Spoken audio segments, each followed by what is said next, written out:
Wow, you're gonna have to edit that. Excuse you. Wait, it's on your computer. I'm gonna have to edit that. Oh. I said we're gonna have to edit that. Oh, they said you're gonna have to edit that. Absolutely not. You're gonna have to come back and edit that. Yeah. So Battlefront 2 has been announced a long time ago, not recently. But we actually finally saw gameplay of it. That wasn't completely catered and in a trailer. No, it was awesome. We got a huge amount of footage. A full-on match. Basically 20 minutes. It was an 18-minute match, and then also a 3-minute trailer that day as well.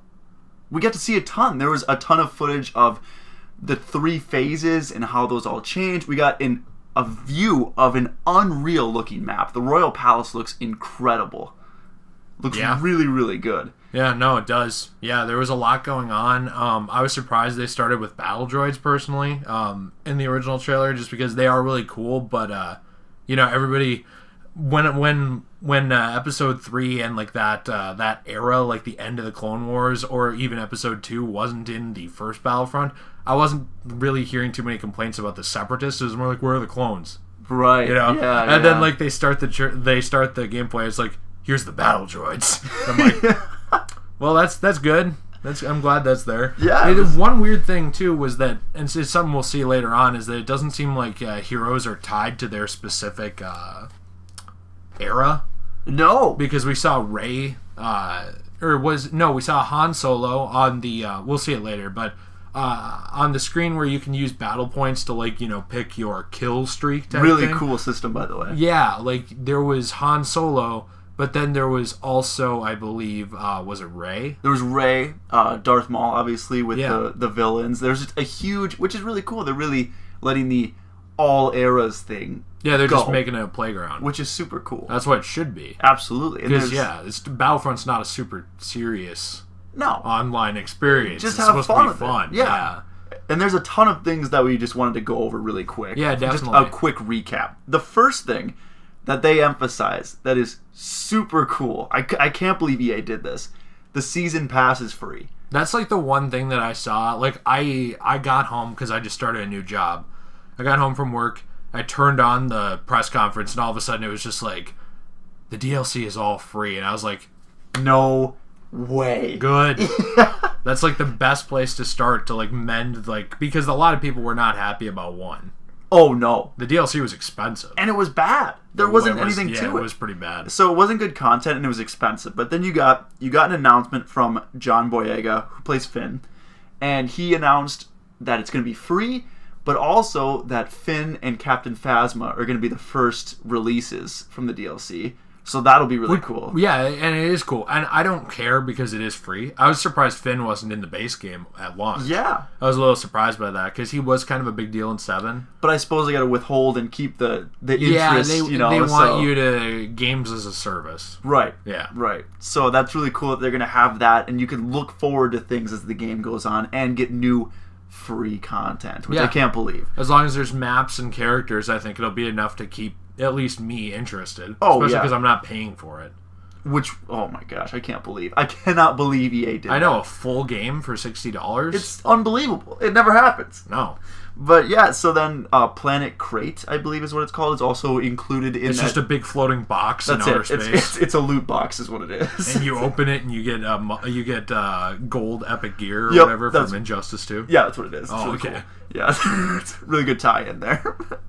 But yeah, so then another thing they focus on, there's 3 times more content in Battlefront 2 than there is on Battlefront 1. So they say.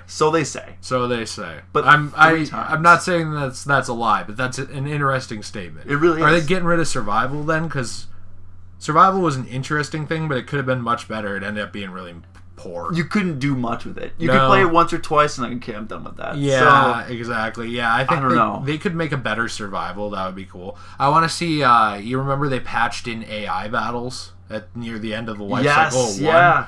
That should be at launch in this, but we don't know if it will be. They didn't really talk about that. We can from what hope, I remember. Though. Yeah. But yeah, we can hope for sure. Like, I definitely hope it'll be in there. Definitely. And I saw a lot of improvements in the heroes. Like, right about now, I'm sure the viewer, because of how this is synced up, will be seeing Darth Maul on the screen. Yes. And he played phenomenally. He was unreal. I mean, the guy, spoiler alert, the guy who played as Darth Maul, was the MVP of the match. He had 36 kills with Darth Maul. Yeah, and he can't even block well. Like, they said they had to balance him out so he couldn't just block all these, incoming blaster He'd be bolts unstoppable. because he was just because he'd be unstoppable. But yeah, it was really interesting because like in one there were certain heroes that were super OP and everyone else sucked.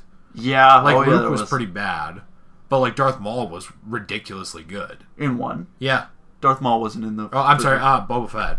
Oh yeah. Yeah, I don't know why I said Darth Maul. I was looking at it and like Darth Maul and Boba Fett were both. Boba Fett was really good. Which, by the way, there were some new details that they added in about Boba Fett too. So Boba Fett in this game is getting a concussion rocket basically to confuse people, and he's also getting a rocket barrage instead of just a rocket. Do you think they're gonna like try to like scale back the hiding up in the top of the map and sniping people aspect of Boba Fett? Do you remember that? That was really bad. There was like a place in the ice caves where you could go and just hide. And and you'd be unstoppable. But it's cool because like he could maybe do that in the first phase, but then that's the thing with this combat system that they've done, which is basically Battlefield 1, but you're Star progressing. Wars, you're progressing going through phases. So when you get into phase 3, they said it's a lot more enclosed and it's a lot more tighter spaces. So characters like Boba Fett, they can still get up in the air and they can still bounce around, but they're not going to be able to get up on these crazy crevices like you would in the more open section of phase 3 or phase 1. I'm sorry.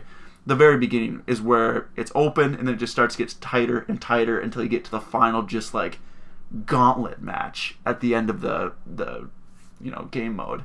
Right. Yeah. No, I think that's really cool. It's making you move almost through a level. Yes. It's like a multiplayer level, which is definitely an improvement. And one thing I saw that was cool was the jump troopers. Yes. Yep. That was cool. Like and how you officers. buy that. The officers. Yeah. And like, tokens being gone. Yes. The tokens are gone. The pickup tokens were garbage before. They weren't good. They were so bad. You just camped. Like, literally, there were times when I or someone else, and I did it because everyone else did it, would camp out like a token and just wait for the hero. Right. Or just wait for a vehicle you need. Which was, I mean... especially if you were trying to get certain trophies. Yeah. You needed to do that. So they, like, really hurt the gameplay by having those tokens in the first game. It was really frustrating because then you really couldn't do anything unless you found the spawn for those tokens. Yeah. So thank God that's gone, and now it's basically like kill streaks. So you get points. You go on, like, you get kills and you get rewarded with points, and then you cash those points in for a thing. Yes. Yeah, and those are customizable, too, which is really cool. They have a new class system. They have progression, and there's just a bunch of new stuff for the weapons, and it actually affects stats is what they said. I wonder a little bit about character customization. There wasn't much talk about that. I don't really know if I expect to see it because there's such a wide variety of characters. I don't know. There is, yeah. It would be really cool though if you could customize like a clone soldier or stuff like that. I mean, I know maybe it's not canon. It's not canon. But like my whole thing with Battlefront is just to have fun. So I would like to see that. I'd also like to see what I showed you before from the original Battlefront 2, which was the hero assault. It's heroes versus villains. That'd be cool to see because we don't know if anything like that's going to be in here for sure. But it would be definitely a nice gesture, a good throwback. Definitely. Do you know if they said anything about Galactic Conquest? Did not hear anything about that. Okay. No. That's who knows if that'll return. I'm not expecting it, but it would be nice. Definitely, yeah. And I guess the last couple like small things that we could mention. Yeah. ATRTs are in the game, which are basically those robotic horses that you ride around. Yeah. Yep. Those are pretty cool. Really like those. The two-legged ones, right? Yes. Yeah. Yep. Super cool. I had a Lego kit of those. Did you really? Yeah, I did. That's actually really cool. They had in the combat system, so like in the 3 phases, you have a certain amount of lives as the defending party, I believe. So that's also a Nocta or a Nocta and Toten? A Nocta and a nod to Battlefield 1. Yeah. So that was cool. That they really are pushing that combat system. I really like it. Yeah, they are. And also, like, if you're gonna annualize releases, this is the way to do it. Switch off. Yeah. Like they're switching off between Battlefield and Battlefront, which I feel like is definitely a winner strategy. Yeah. Absolutely. And then I think the only other thing that I noticed was that they talked about Rey's ability a little bit, and she's got a mind trick that confuses enemies, so that's pretty cool. Oh, I love Rey. She'll confuse cool, Daniel Craig. She's so cool. Bond. But yeah, that's kind of the big recap that we have, I guess. I guess, yeah. In conclusion, since we want to finish this up in about a minute, I'm excited for the game. I wasn't before, to tell you the truth. Like even with the first trailer, I wasn't very excited. I'm more excited now. I'm not going to say this is a for sure 100% day one purchase for me because of a little bit of a track record with day one purchasing EA games. I'm much more interested though, and if it continues to be positive like this, it will be that for me. Oh, I think so. That's what I'm saying. Yeah, I think it's really, from this gameplay, it's really gotten me into. I think it is a day one purchase for me for sure, and to see the story between 6 and 7 is going to be really cool too. The story mode looks awesome. I'm pumped. Yeah, definitely. Me too. Well, anyway, guys, thanks a lot. We appreciate you joining us on this crazy little ride. Let us know what you think about Battlefront 2 and what you saw. We'll be seeing you down in the comments. Thanks a lot. Peace.